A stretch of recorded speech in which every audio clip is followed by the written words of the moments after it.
Hey guys, it's Art Justice here, and we're back with another Back to Basics video. And today we are going to be doing those noses seen in the previous video, which if you haven't seen, ta-da! But other than that, we're going to be doing these noses in watercolor. Once again, if you haven't seen the one about eyes, the watercolor one, I do not consider myself a watercolor artist. And so if you're like, what is she doing? I don't use this medium very much. I do have my own watercolor pencils, but they were gifted to me a very long time ago, and I don't really use them that much. And when I do, it's not for something big. I'm usually just messing, like I'll use it for like making holiday cards and stuff. So yeah. I'm gonna tell you ahead of time that a lot of these noses are going to be painted very similar. It's just going to be in different shapes, but the reason why is because, like I stressed in the drawing video, structure is key. The way that your nose is built, everyone's nose is different, yes, but they're all built the same. They all have the same similar structure. And so the shading kind of comes easy in that way because of that structure. So we're starting on that first one, which is an African country. So I had to go sharpen my pencil real quick because this pencil was always broken. And I finally said after today, I was like, I really need to sharpen this. I'm not going to do a lot of color layering like I did in the eye watercolor video, just because that would take forever because skin tones are so unique. And once again, I feel like watercolors shouldn't be used for color accuracy. So that's another reason why they're going to be so similar. But you can see here I'm using that wet on wet technique that I mentioned slightly in the other one, where you put the pencil on top of wet pigment and it makes the color more intense. And I'm trying to build up that color to get that shading nice. One thing I will note about watercolor pencils though is if you do especially with the wet on wet technique, if you do the color really dark or make the line really harsh, especially with the wet on wet technique, it'll be hard to get rid of that line. So just be careful. I would try to start soft, and when you're doing wet on wet, make sure that like you want that line there, because it's like, as you can see, it didn't make too much of a difference with this because I kind of wanted the edge of the nose to be darker because of the depth. But for something, you might do something trying to make it darker and that line will still be there and you didn't need a line there. So when you're using wet on wet, I just suggest to you that you go in the direction that you need. Like, don't scribble or like shade, because then it's gonna look jacked up. So now we're moving on to the third one. I'm noticing now that you can't really see the reference images, but if you can't see the reference images and you don't remember, like you don't know what the images look like, well, that means you haven't seen the very first nose video, which I did earlier this week.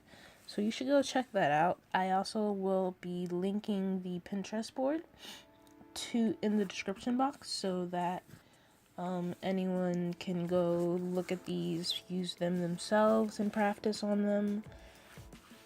So don't fret if you can't see it, because you have plenty of opportunities to go look it up and find it. I'm not gonna just put you in the dark and act like I'm drawing, I don't know, random carrots or something.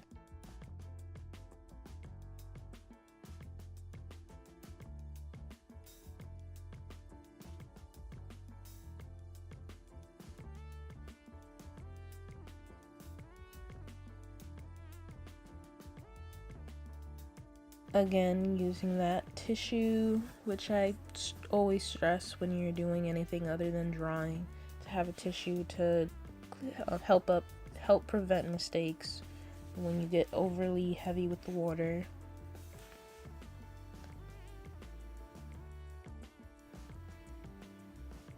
Moving on to the third reference. But you can just see through all three examples, the structure is the same with the roundish bulb nose, the two rounded nostrils, and the bridge, which is cylindrical sort of. I always believe that you should, to really understand shapes, you should really focus on break them down into basic shapes. So when you understand that something, even though it's not completely cylindrical, it's not completely spherical, if you understand that it's similar, it makes it easier to color. So, you know, you have the cylindrical, slightly cylindrical bridge, and now all you have to do is worry about depth. So that's when that line comes in. That's when that branches out into the eyes. That's when that comes in from the just the way that our faces are built.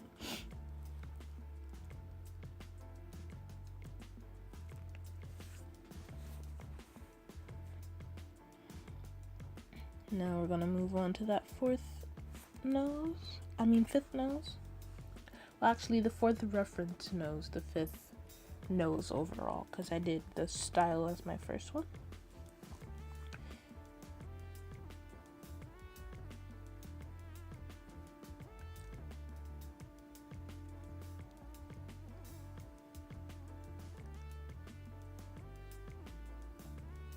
And this is actually a French nose, which I found really interesting because I never considered French noses to be so different. So this was definitely an eye-opening kind of exercise for me, where I noticed how many of the nationalities that I figured, oh, you know, their nose is very similar to Americans, or it's just the same nose, that it really isn't. And you know, the more that you do, the more that you experiment, the more you'll notice that. And this nose, watercolor wise, kind of looked very different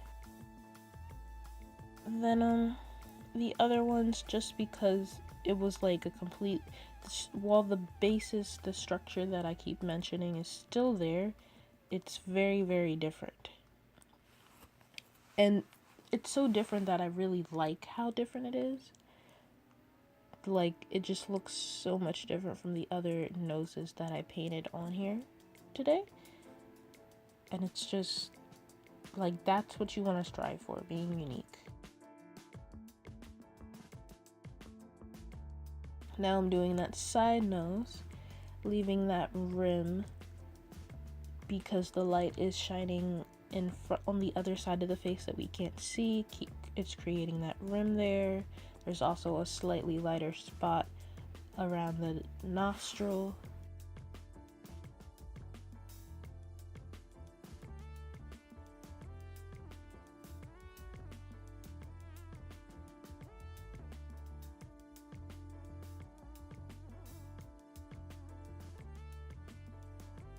Well guys, thanks for watching. Look out for another nose video next week. If you like this video, give it a thumbs up. Hit that subscribe button for more. Comment below if you're liking this series and you want to see more. And I'll see you guys next time.